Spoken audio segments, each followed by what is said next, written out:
Good day to all. As Mr. Vignesh introduced, I am a professor of physics, retired professor of physics, working in the Aravinda Hospital as a consultant in the biomedical engineering department. So on behalf of our Aravinda IR system, I welcome you all to this webinar. As it has been told that we have 3 sessions. The first session is on today. Let me tell you a brief description about the webinar. I'll talk about the importance of the instrument maintenance for a few minutes. Then our senior biomedical engineer, Ms. Kasturi, will talk about 3 basic instruments. She has recently got a Hero Award for innovation from International Association for Prevention of Blindness. For each equipment, she will say about their uses, parts, and the basic working principles and care and maintenance and basic troubleshooting done by the user themselves, not by a technician. So I request you kindly observe the webinar, and at the end of this session today, you can post your questions. Even after the webinar also, you can post the question. You can email all the questions to our email IDs, which we'll share our email ID at the end of the session. Now let me move on to our my talk. Okay. Now why we need to maintain the ophthalmic equipment? You know that the ophthalmic equipments are very, very expensive.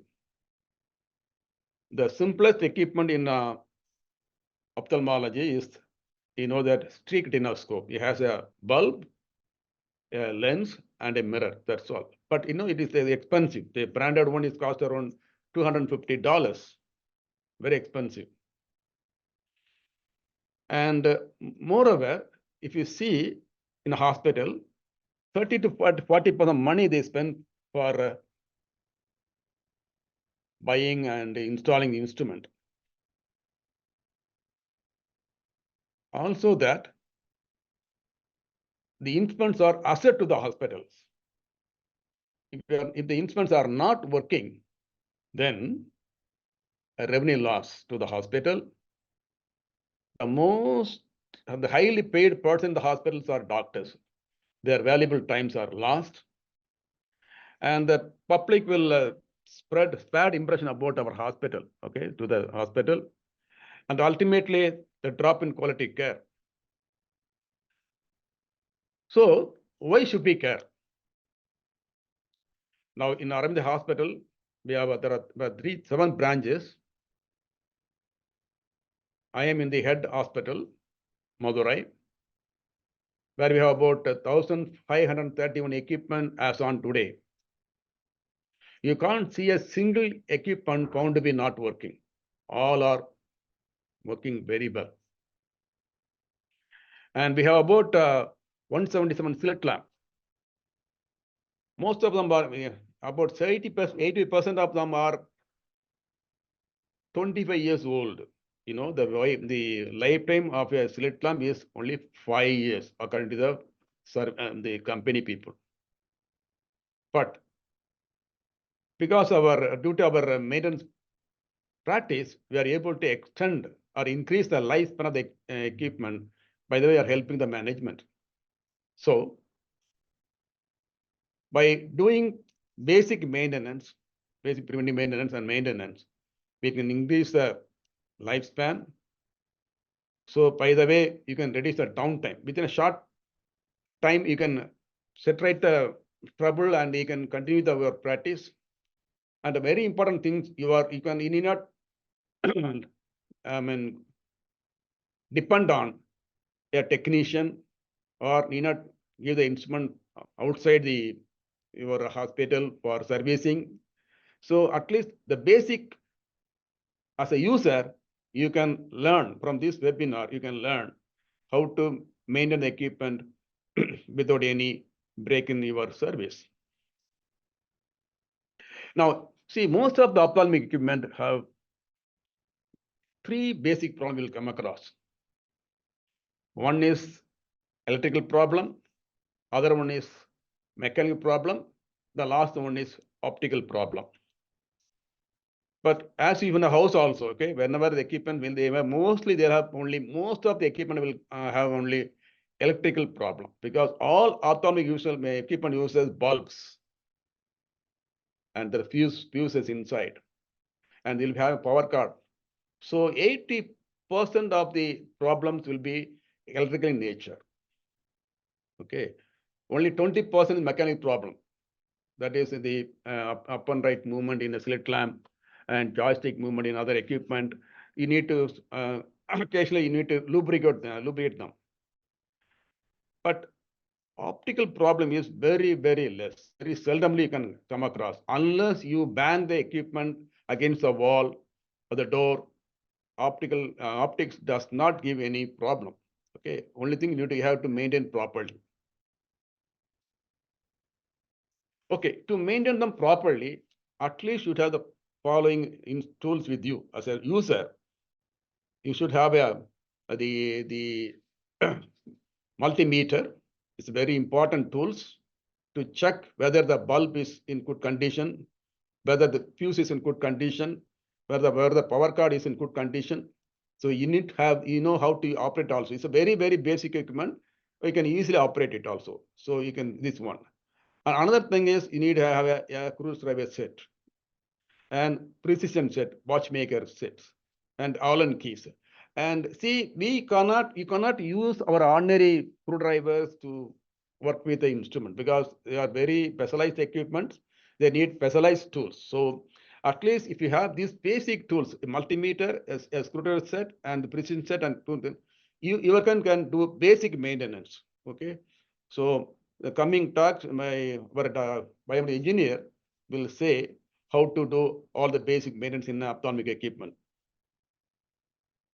And also cleaning. You need, because the very important thing is, even the instruments are not being used, you are supposed to cover the instrument, because dust is a major problem in ophthalmic equipment.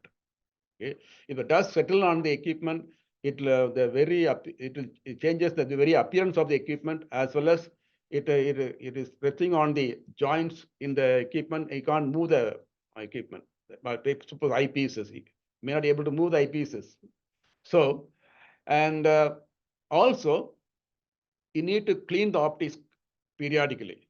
We take, say, for example, in your slit lamp or microscope, or in any equipment, you need to periodically, you have to clean the eyepieces and optic lenses.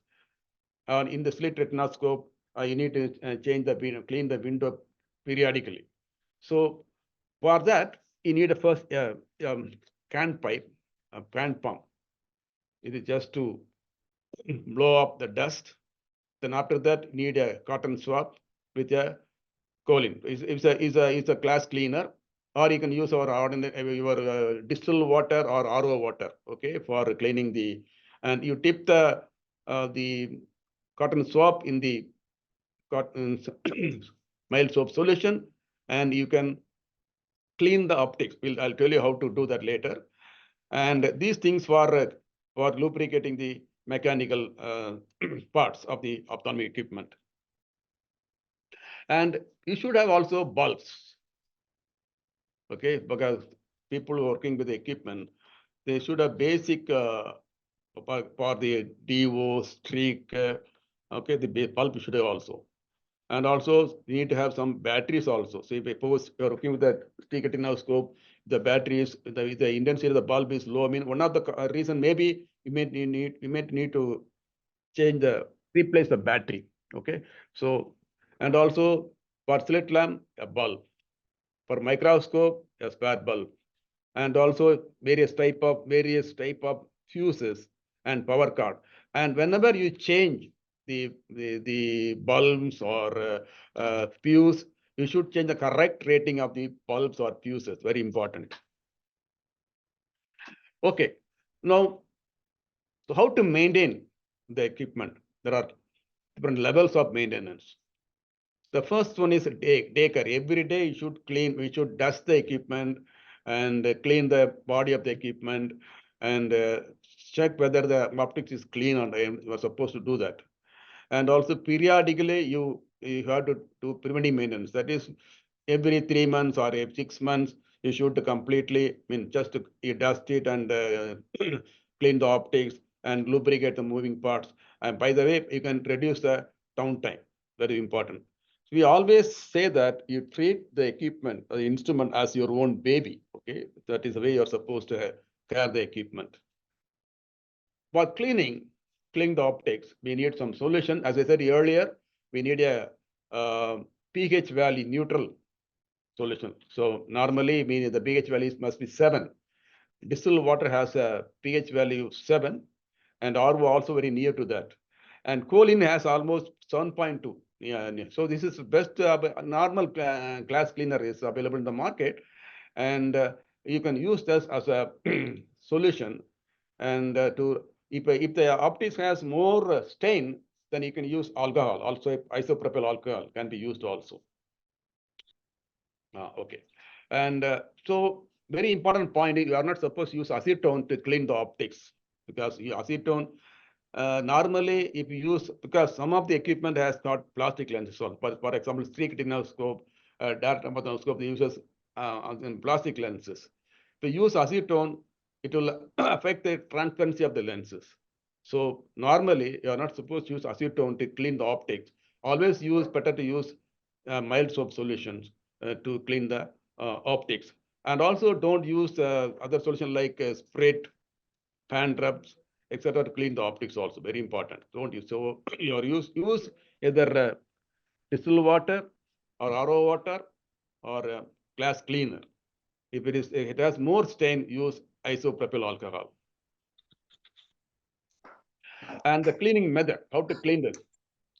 See, if it is optic, see, you're dusting, you're removing dust, blowing air by hand whip, or you can use your soft bristled brush to remove the dust settle on the optics. Okay. Then, so you have to dip the cotton swab in the soap solution, and you're supposed to clean from the center to periphery.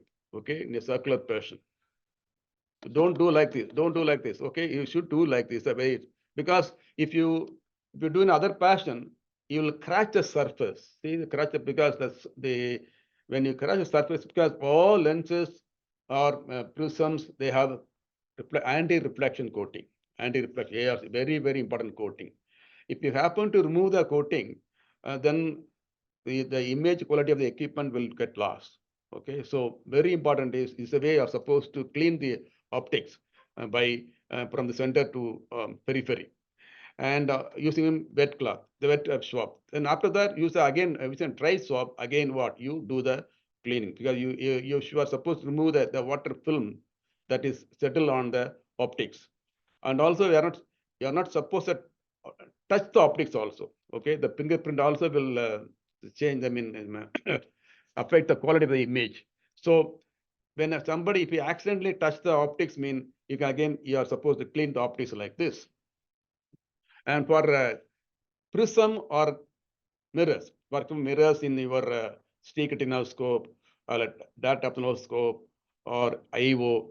So there you're supposed to either left to right or right to left. Just do like this way for the mirrors.